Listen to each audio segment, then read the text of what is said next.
اب ذرا آ جائے ناظرین، جنگ بندی والا معاملہ جو ایران والا ہے اس میں ایک بڑا انٹرسٹنگ موڑ آ گیا۔ سب سے پہلے تو یہ ہوا کہ دھمکی لگا دی ایران نے کہ اگر جنگ ہوگی تو پھر مکمل جنگ ہوگی، اگر آپ کسی ایک جگہ پہ لڑائی کرتے ہیں تو اس کا مطلب یہ ہے کہ جنگ بندی کی ہر طرف خلاف ورزی۔ اور پھر ایران نے یہ بھی دھمکی لگائی کہ اگر لبنان کے اندر قتل عام کو نہ روکا گیا تو ہم آبنائے ہرمز کے ساتھ ساتھ بند کر دیں گے باب مندب کو بھی، تو پورے علاقے کی تجارت رک جاتی ہے اس سے۔ لہذا ڈونلڈ ٹرمپ نے فوری طور پہ ایکشن لیا اور ڈونلڈ ٹرمپ نے بعد میں اعلان کیا کہ کیونکہ ایران کو اس پہ بڑے تحفظات تھے تو میری نیتن یاہو سے بات ہوئی ہے جس میں میں نے ان سے درخواست کی کہ وہ بیروت لبنان پر کوئی حملہ نہ کریں۔ انہوں نے اپنے فوجیوں کو واپس بلا لیا ہے اور ان کا شکریہ۔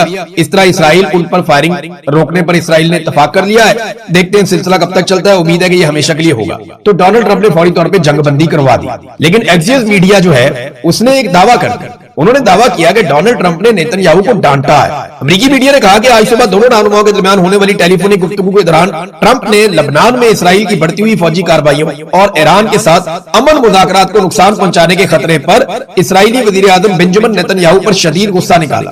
دو امریکی حکام اس گفتگو سے باخبر تھے اور ایک تیسرے ذریعے نے یہ بتایا میڈیا کو کہ ایک موقع پر ٹرمپ نے نیتن یاہو کو پاگل کہا اور ان پر ناشکر گزاری کا الزام بھی لگایا۔ نیتن یاہو کے ساتھ ڈونلڈ ٹرمپ کی گفتگو کا خلاصہ بیان کرتے ہوئے ایک امریکی عہدیدار نے میڈیا کو یہ بتایا کہ ٹرمپ نے کہا تم بالکل پاگل ہو چکے ہو، اگر میں نہ ہوتا تو تم جیل میں ہوتے، میں تمہاری جان بچا رہا ہوں۔ اب ہر کوئی تم سے نفرت کرتا ہے، اس سب کی وجہ سے اب ہر کوئی اسرائیل سے نفرت کرتا ہے۔ جبکہ اس گفتگو سے باخبر ایک دوسرے ذریعے نے بتایا کہ ٹرمپ شدید طیش میں تھے اور انہوں نے ایک موقع پر نیتن یاہو پر چلاتے ہوئے کہا کہ تم آخر کر کیا رہے ہو۔ یہ ہے ناظرین اندر کی خبر جو امریکن میڈیا سے آئی۔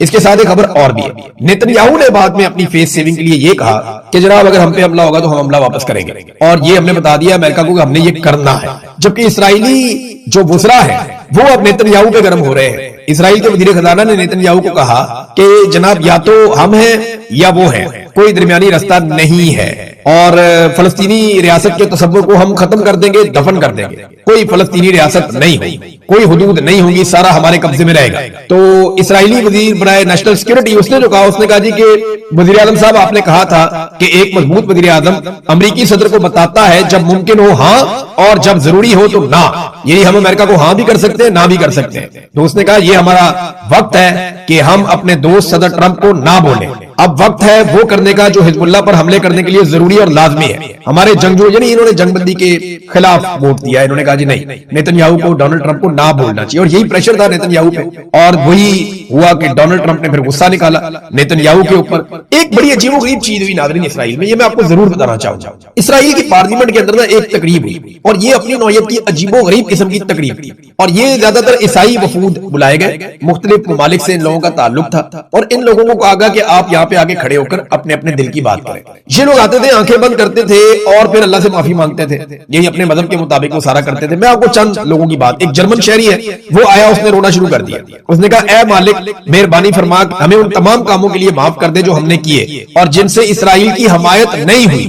یہ اسرائیل نے اپنی پارلیمنٹ کے اندر یہ پروگرام کروا دیا۔ پھر ایک کوریا کی خاتون آئی اسرائیل میں، اسی ندامت کی تقریب میں جو کوریا سے خاتون آئی تھی، اس نے کہا کہ اے باپ کوریا کی قوم کو معاف کر دے جس نے اسرائیل کے خلاف بات کی ہے یا اس کی مخالفت کی ہے۔ پھر ایک برطانوی وفد آیا، اس کے ساتھ ایک صاحب موجود تھے، انہوں نے کہا کہ اے باپ چرچ کو خاموش رہنے اور اس کے نتیجے میں جو کچھ ہو رہا ہے اس میں شریک جرم ہونے پر معاف کر دے۔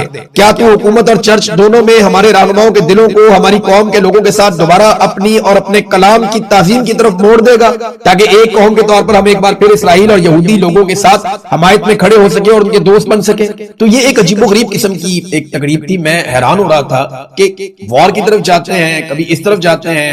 تھوڑا سا پہلے میں نے ڈونلڈ ٹرمپ کو دیکھا جب وہ بہت اضطراب میں تھا تو اس کے کندھے پہ ہاتھ رکھ کے بہت سارے مذہبی قسم کے لوگ کھڑے ہوئے تھے اور وہ عجیب قسم کے نعرے لگا رہے تھے، کوئی مذہبی قسم کا ان کا وہ سارا رجحان تھا۔ اب یہ ان کے عقائد ہیں، وہ اس کو ویسے کر سکتے ہیں، ہر کوئی آزاد ہے، لیکن یہ فرسٹریشن بعض اوقات ظاہر کرتا ہے ان لوگوں کی جنہوں نے دنیا کو جنگ کے اندر پھنسا دیا۔ فی الحال اسرائیل کے لیے واقعی ڈونلڈ ٹرمپ کی بات ٹھیک ہے کہ نفرت میں اضافہ ہوا ہے اور اسرائیل کو نقصان ہو رہا ہے، کیونکہ یہاں پہ ایک سٹیٹمنٹ آیا ہے فرانس سے۔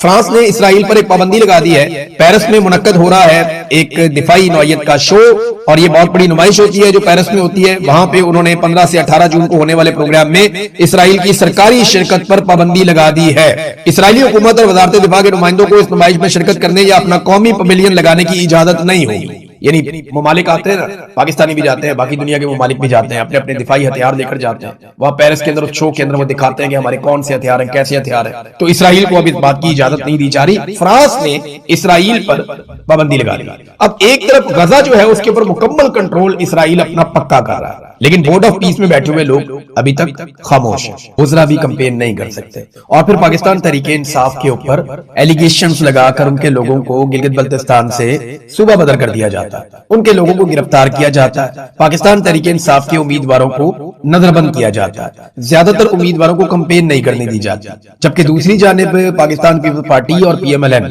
جو وہاں پہ آپس میں نورہ کشتی کر رہے ہیں، انہیں مکمل سہولت فراہم کی جاتی ہے، انہیں ایک دوسرے کے لیے یعنی وہ کھلا ان کے لیے میدان چھوڑا ہوا ہے۔ پاکستان تحریک انصاف کو کہیں نکلنے نہیں دیا جا رہا، اور پیپلز پارٹی اور پی ایم ایل این کو مکمل طور پہ فیسیلیٹیٹ کیا جا رہا ہے۔ دیکھیں اگر اراکین اسمبلی پہ پابندیاں ہیں اور وہ الیکشن کمپین نہیں کر سکتے تو پھر نواز شریف صاحب یہ بھی رکن اسمبلی ہیں، بلاول، آصفہ، بہت سارے اور ہیں، عطا تارڑ ہے، عابد شیر علی ہے، اختیار ولی خان ہے، اور بہت سارے لوگ ہیں، یہ سارے وہاں پہنچے ہوئے ہیں۔ یہ وہاں کیا کرنے کے لیے گئے ہوئے ہیں؟ وہاں تو گورنر پنجاب بھی گئے ہوئے ہیں۔ یہ سارے لوگ کمپین کرنے کے لیے گئے ہیں نا، یہ کمپین ہی کریں گے اور کیا کریں گے، اور ان کے کمپین کرنے کے جلسے جلوس ویڈیوز آ رہی ہیں، جبکہ پاکستان تحریک انصاف کے لوگ کام کرنا چاہتے ہیں تو انہیں منع کر دیا جاتا ہے وہاں پہ۔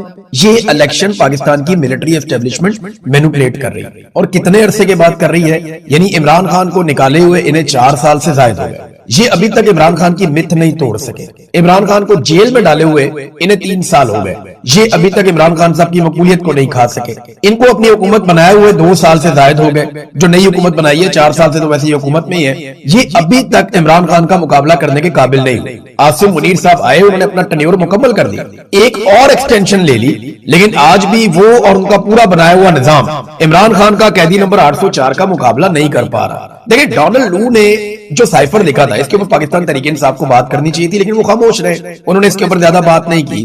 زیادہ تر لوگ ڈرتے ہیں پاکستان میں، اور یہ حقیقت ہے، اور میرے خیال میں وہ اتنا ناجائز بھی نہیں ہے، آپ لوگوں کو بلیم نہیں کر سکتے، مارنے والے کو بلیم کرنا چاہیے، مار کھانے والے یا مظلوم کو برا کیا کہنا ہے۔ لوگ بیچارے ایک لیول تک لڑ سکتے ہیں، اب بندوق اٹھا کے گولی تو نہیں چلا سکتے نا، اب بندوق کو استعمال کیا جاتا ہے، لوگ ٹیکس کے پیسے سے جو بندوقیں خرید کے دیتے ہیں وہی بندوقیں لوگوں کے اوپر سیدھی کی ہوئی ہیں، لوگ اب بندوق اٹھا کے نہیں لڑ رہے تو اس سے فائدہ اٹھانا چاہیے، نظام کو چلنے دینا چاہیے، یا آپ انتظار کر رہے ہیں اس وقت کا جب لوگ آگے سامنے کھڑے ہو جائیں گے اور لوگ پھر بندوق کی گولی سے بھی نہیں ڈریں گے، اور الٹیمیٹلی یہی ہوتا ہے، پوری دنیا میں یہی ہوتا ہے، جب آپ ظلم کو ایک لیول سے زیادہ بڑھا دیتے ہیں پھر وہ مٹ جاتا ہے، تو پاکستان میں یہ ہونا تو ہے۔ ڈونلڈ لو نے جب یہ سائفر آیا، اس نے جب بات چیت کی پاکستانی سفیر سے، پھر سائفر آیا پاکستان میں جو اس نے پیغام بھیجا کہ اگر تحریک عدم اعتماد کامیاب ہو جاتی ہے تو سارا کچھ معاف کر دیا جائے گا، اس کے بعد ہم نے دیکھا پاکستان میں کہ سارا کچھ معاف کر دیا گیا، پاکستان کی اسٹیبلشمنٹ نے ظلم اور جبر کے پہاڑ توڑ دیے، حکومت گرا دی، نئی حکومت بنا لی، بندر بانٹ کی گئی، دھاندلی کی گئی، 2 نمبری کی گئی، جبری گمشدگیاں کی گئی، عدلیہ اور میڈیا پر پابندیاں لگا دی گئی، غیر آئینی اور غیر قانونی الیکشن کروائے گئے، غیر انسانی اور غیر اخلاقی حرکات کی گئی، کوئی پوچھ گچھ نہیں ہوئی، الیکشن پورا کو پورا چوری کر لیا، فوجی عدالتوں میں سویلین کو سزائیں دے دی، اور اب پھر ایک مرتبہ الیکشن چوری کر رہے ہیں۔ دیکھیں کوئی باہر سے آگے نہیں روکے گا، کیونکہ امریکہ نے کہا تھا سب کچھ معاف، تو انہوں نے تو سب کچھ معاف کر دیا، اور یورپی یونین اس وقت اس سارے کانڈ کے اندر امریکہ کے ساتھ شامل تھا۔ کیسے سمجھے آپ؟ عمران خان نے ایک دفعہ تو یہ کہا تھا کہ ہم امریکہ کو اڈے نہیں دیں گے، اور اس پہ انہوں نے بولا تھا ایبسولوٹلی ناٹ، لیکن جب یورپی ممالک کی جانب سے خطوط آ رہے تھے اور اس بات کا پاکستان پہ دباؤ ڈالا جا رہا تھا کہ پاکستان یوکرین اور روس کی لڑائی میں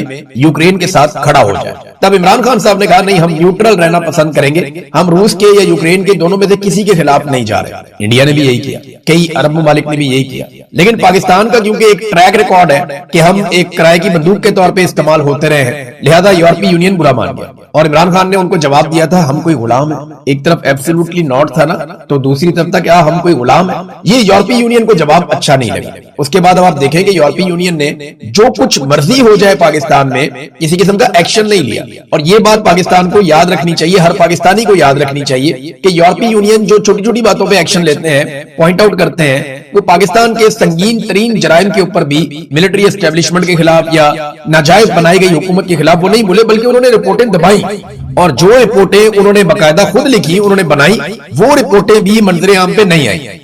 ابھی ایک یورپی یونین کی ممبر ہیں، ان کا نام ہے کاجا کیلس. یہ ایک اسٹونین سیاستدان ہے، یہ وزیر اعظم رہی ہیں اسٹونیا کی، پہلی خاتون وزیر اعظم تھی، 2021 میں بنی تھی، 2024 تک یہ وزیر اعظم رہی تھی وہاں کی. تو آج کل یہ ایک سفارتکار ہے، اس وقت یورپی یونین کی خارجہ امور اور سلامتی کی پالیسی کی اعلیٰ نمائندہ ہے اور یورپی کمیشن کی نائب صدر کے طور پہ خدمات سر انجام دے رہی ہے. اب یہ پاکستان میں پہنچی، اس نے شہباز شریف سے ملاقات کی، فیلڈ مارشل عاصم منیر سے ملاقات کی، ڈار سے ملاقات کی اور باقی لوگوں سے. اب اس نے ٹویٹ کیا کاجا کیلس نے، اس نے کہا جی کہ پاکستان ایک اہم علاقائی طاقت اور یورپی یونین کے لیے ایک اہم شراکت دار ہے. آج اسلام آباد میں نے یورپی یونین اور پاکستان کے تعلقات کو مزید مضبوط بنانے پر بات چیت کے لیے وزیر اعظم شہباز شریف اور اسحاق ڈار سے ملاقات کی. میں نے راولپنڈی میں GHQ میں آرمی چیف سید عاصم منیر سے بھی ملاقات کی.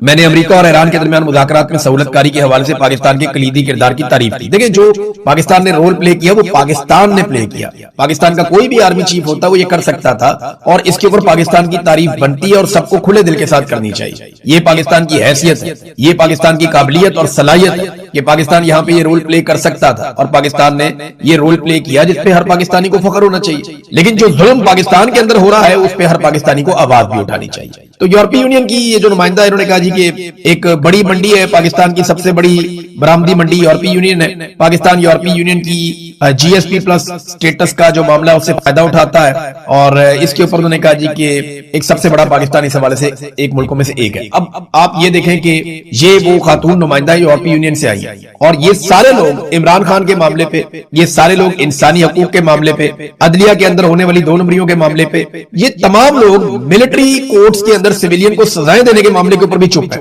لیکن آپ یاد رکھیے گا یہی چیزوں کے اوپر یہی سارے لوگ ایک دن بولیں گے. یہی ڈونلڈ ٹرمپ ہوگا اور یہی پاکستان ہوگا، یا یہی امریکہ ہوگا اور یہی پاکستان ہوگا، یہی یورپی یونین ہوگا اور یہی پاکستان ہوگا.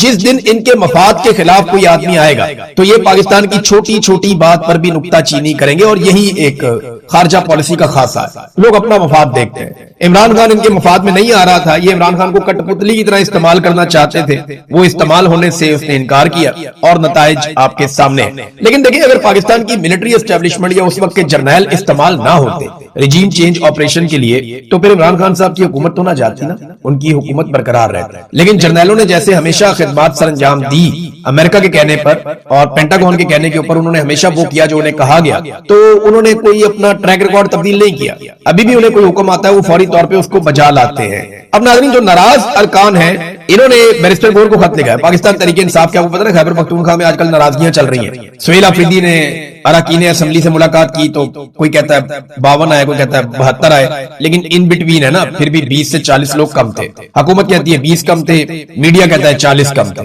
اب جتنے بھی کم تھے وہ ناراض تو ہیں اور انہوں نے خط لکھا بیرسٹر گور کو اور خط میں مطالبہ کیا کیا. میں نے آپ کو 2 دن پہلے ایک ویلاگ میں یہ بتایا تھا کہ یہ جب بھی مطالبہ کریں گے عمران خان کی رہائی کا مطالبہ کریں گے، یہ جب بھی بات کریں گے عمران خان کا نام لے کر پالیٹکس کریں گے، کیونکہ اور کوئی طریقہ ہی نہیں ہے نا.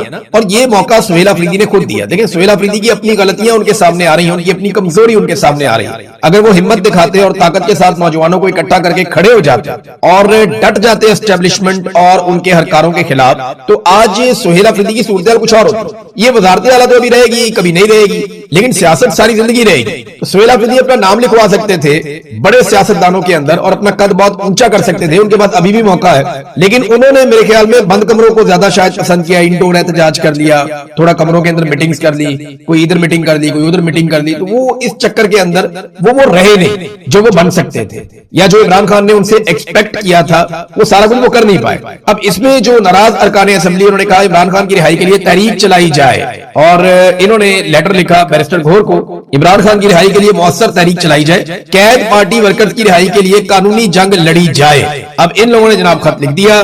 اس حوالے سے حکومتی جماعت PTI کے ناراض ارکان کا یہ خیبر پختونخوا میں ہے نا، یہ انہوں نے پشاور میں ایک اجلاس کیا اور اجلاس کرنے کے بعد انہوں نے بیرسٹر گور کو خط لکھ کر یہ کہہ دیا جناب کہ تحریک چلائیں اور ہمیں بڑی تشویش کا اظہار ہے. ساتھ انہوں نے یہ بھی بتایا کہ عمران خان پہ جو پابندیاں ہیں ان پہ بھی ہمیں تشویش کا اظہار ہے، ملاقاتیں بند ہیں اس پہ بھی ہم بہت پریشان ہیں. عمران خان کی رہائی کے لیے ایک مثبت جامع مؤثر اور نتیجہ خیز حکمت عملی اختیار کی جائے. یہ جناب اب یہ مطالبات سامنے آ رہے ہیں. رہے. تو یہ مطالبات تو ناجائز نہیں ہے, لیکن کیا سہیل آفریدی کی حکومت گرا دی جائے گی؟ میں نے آپ کو پھر کہا کہ وہ ڈیپینڈ کرتا ہے کہ آئینی عدالت کیا کرتی ہے. اگر آئینی عدالت نے کوئی شرارت کر دی تو کوئی پتہ نہیں سہیل آفریدی کی حکومت گرا دی جائے. ناظرین ایک اور بڑی انٹرسٹنگ چیز ہے, خیبر پختونخوا کو جتنا بجٹ ملا, آپ کو میں بڑی مزے کی بات بتاتا ہوں, وہ خیبر پختونخوا کی حکومت کو عوام کے اوپر خرچ کرنا چاہیے تھا نا. یعنی جو اربوں روپے ملے انہیں, اپنا حصہ جو خیبر پختونخوا کو ملا, وہ پیسہ خیبر پختونخوا کی عوام کی تعمیر اور ترقی کے اوپر خرچ ہونا چاہیے تھا نا. اس سے سڑکیں بننی چاہیے تھی, اس سے لوگوں کے مسائل حل ہونے چاہیے تھے, لوگوں کی صحت کے مسائل, کھیلوں کے مسائل, تعلیم کے مسائل, انفراسٹرکچر کے مسائل, یہ سارے حل ہونے چاہیے تھے نا. آدھا بجٹ بھی خرچ نہیں ہوا, کچھ ایسی اطلاعات آ رہی ہیں. نیکسٹ ویلاگ میں آپ کو اس کی تفصیلات شیئر کروں گا کہ خیبر پختونخوا حکومت نے سرپلس کیا, یعنی وہ جو ان کے پاس پیسہ تھا اس کو خرچ نہیں کیا. روزانہ کی بنیاد پہ سہیل آفریدی چلاتے ہیں, میرا حصہ دو, میرا پیسہ دو, وفاق مجھے پیسے نہیں دے رہا. تو جو پیسے آپ کے پاس تھے آپ نے انہیں خرچ کیوں نہیں کیا؟ اور آپ کو پتا ہے کہ وہ حکومت بہت ہی نالائق ہوتی ہے جس کے پاس بجٹ موجود ہو اور وہ عوامی ترقیاتی منصوبوں پر اس بجٹ کو خرچ نہ کر سکے. یہ صرف اور صرف آئی ایم ایف کو خوش کرنے کے لیے یا پاکستان کی ملٹری اسٹیبلشمنٹ کو راضی رکھنے کے لیے انہوں نے یہ پیسہ خرچ نہیں کیا, اور زبانی کلامی کہتے رہے کہ ہمیں بہت سارا پیسہ دیں. میں اس کی ساری تفصیلات نکالتا ہوں ابھی, مجھے کیونکہ اس پہ کنفرم اطلاع نہیں ہے. میں نے 2-3 ٹویٹس پڑھے جس میں مجھے انفارمیشن ملی, ایک آدھا بندہ مجھے بہت اتھینٹک لگا, اس لیے میں نے یہ کمنٹ کیے ہیں. لیکن نیکسٹ ویلاگ میں اس کی ساری چیزیں نکال کے اپنی ٹیم کے ساتھ مل کر آپ کے سامنے شیئر کروں گا کہ خیبر پختونخوا کی حکومت نے کہا کیا اور کیا.